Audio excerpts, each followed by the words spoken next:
बच्चों, ग्रामर के इस सफर में आज हम बात करने वाले हैं डायरेक्ट और इनडायरेक्ट स्पीच की। तो बच्चों, ये क्लास 6 से लेकर क्लास 12 तक के बच्चों के लिए बहुत ही इंपॉर्टेंट टॉपिक है और थोड़ा सा हार्ड भी है। तो बच्चों, हम इस डायरेक्ट और इनडायरेक्ट के टॉपिक को बहुत ही इजी और साधारण भाषा में आपको क्लियर कराने वाले हैं। और यदि आपने ये कॉन्सेप्ट अच्छे से समझ लिया, हमारी वीडियो को पूरा देखा, तो बच्चों मैं आपसे प्रॉमिस करता हूं आपको कभी भी डायरेक्ट और इनडायरेक्ट से डर नहीं लगेगा।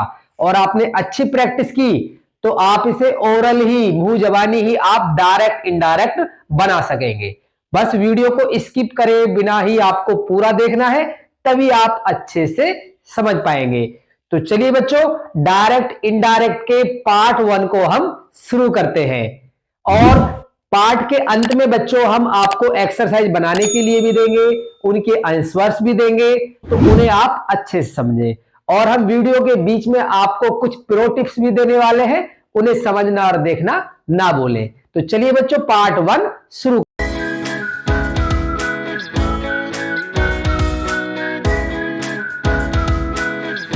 तो ये है बच्चों हमारा डायरेक्ट एंड इनडायरेक्ट स्पीच। तो पहले हमें समझना है कि डायरेक्ट और इनडायरेक्ट होते क्या है, इनका मतलब क्या बनता है।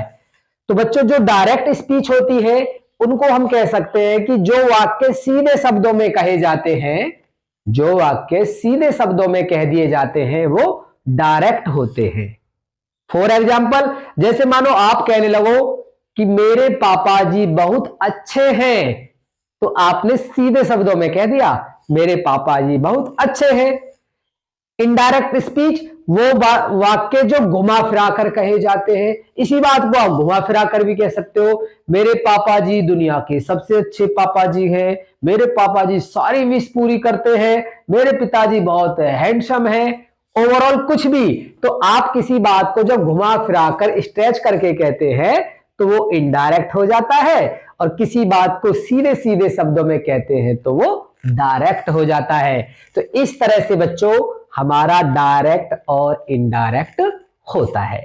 तो हम इसके रूल समझेंगे पार्ट 1 में।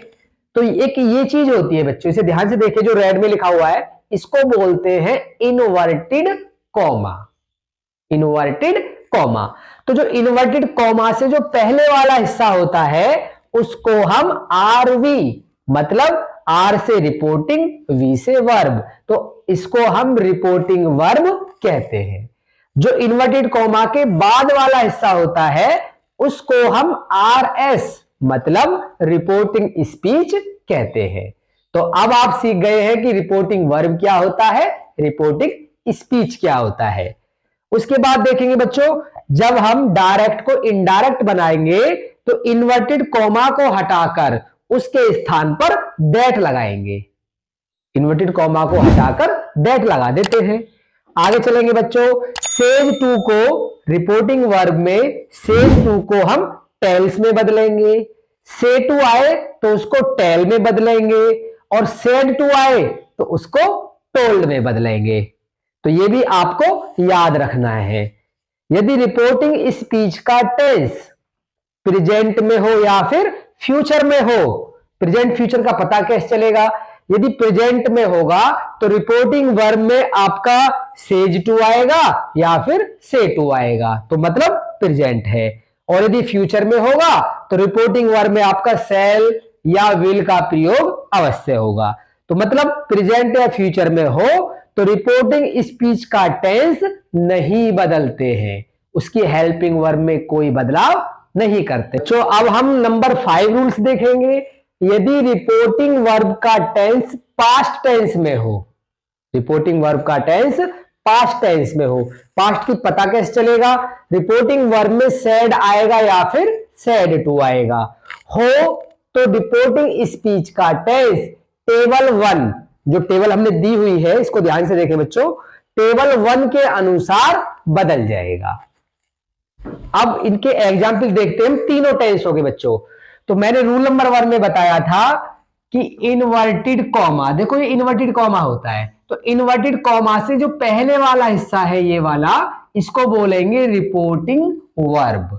और ये जो बाद वाला हिस्सा है इसको बोलेंगे रिपोर्टिंग स्पीच।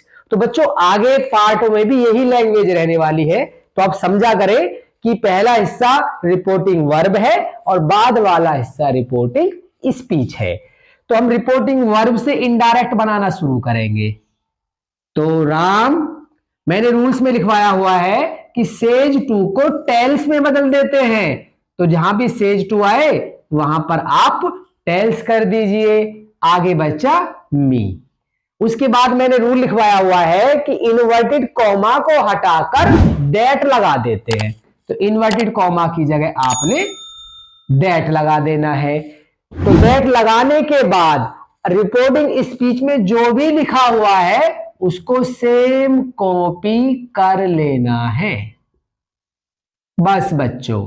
तो रिपोर्टिंग वर्ब का टेंस प्रेजेंट में होता है, तो दैट के बाद हम जो कहते हो उतार लेते हैं। तो पहला सेंटेंस आपको समझ में आ गया होगा। फिर देख ले कि Ram tells me that they are reading, ये आपका इनडायरेक्ट रेडी हो गया।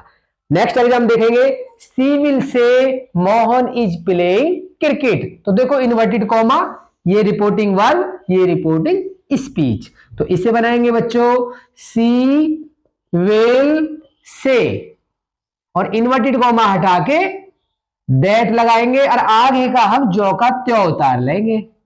Mohan is playing cricket. तो इस तरह से बच्चों हम इसका आंसर करेंगे। तो ये और भी ज्यादा सिंपल है। यदि रिपोर्टिंग वर्ब में विल या सेल आ जाए तो भाई कुछ नहीं, बस दैट लगाओ और इधर का भी हिस्सा और आगे का भी हिस्सा जो का त्यों उतार दो। तो इस तरह से आप प्रेजेंट और फ्यूचर की कंडीशन समझ गए होंगे।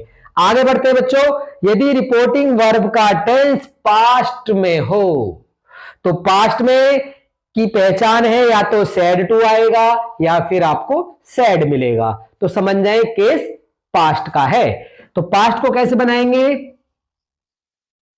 मुस्कान, सैड टू को बदलना है आपको टोल्ड में। टोल्ड मी, इन्वर्टेड कॉमा हटा के आप लगाएंगे दैट। उसके बाद आपको सब्जेक्ट कॉपी कर लेना है। तो याद रखें, जो रिपोर्टिंग वर्ब का टेंस पास्ट में होता है तो स्पीच का टेंस बदल जाता है, और टेंस बदलने से मतलब होता है हेल्पिंग वर्ब से। तो यहां पर हमारा इज है, तो आप टेबल नंबर 1 में देखिए, तो टेबल नंबर 1 में हमने लिखा हुआ है कि इज का वाज हो जाएगा, तो इज की जगह पर हमें वाज लिखना पड़ेगा और आगे का हम सेम प्रोसेस सेम रहने देंगे।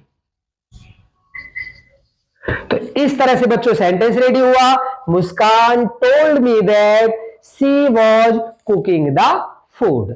तो इस तरह से बच्चों हमारे डायरेक्ट और इनडायरेक्ट स्पीच तैयार होते हैं। तो यहां पर आपका पार्ट 1 समाप्त हो जाता है।